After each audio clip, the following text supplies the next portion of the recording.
میں آپ کو دو خوشخبریاں سنا کر بات مکمل کروں.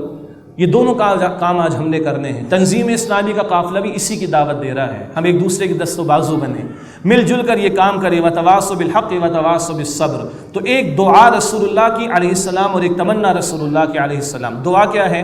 بہت پیاری, ترمذی کی روایت.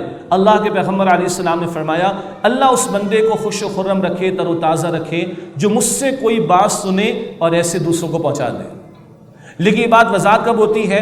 جب میں اگلے 4-5 جملے آپ کے سامنے رکھوں. بسوں کے پیچھے, ٹرکوں کے پیچھے لکھا ہوتا ہے ماں کی دعا, بولیں جنت کی ہوا. ماں اتنی پیاری ہستی, لیکن رسول اللہ کی حرمت میں ہماری ماں جیسی ہزاروں مائیں قربان. ماں کی دعا جنت کی ہوا. رسول اللہ کی دعا کوئی جملہ ہے کسی کے پاس؟ ماں کی دعا جنت کی ہوا, رسول اللہ کی دعا میرے پاس کوئی جملہ نہیں. کتنی بڑی دعا ہوگی. کیا دعا دی؟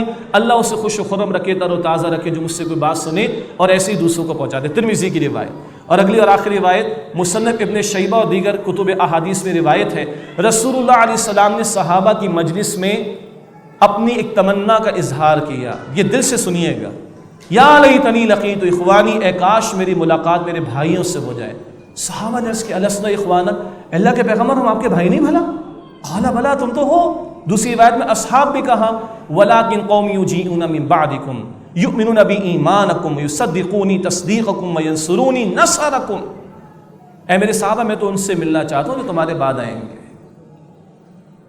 ایک اور تفسیر حدیث کا حاصل, تم نے تو قرآن کے نزول کو دیکھا, جبرائیل بھی آ رہے ہیں, مجھے دیکھ رہے ہو.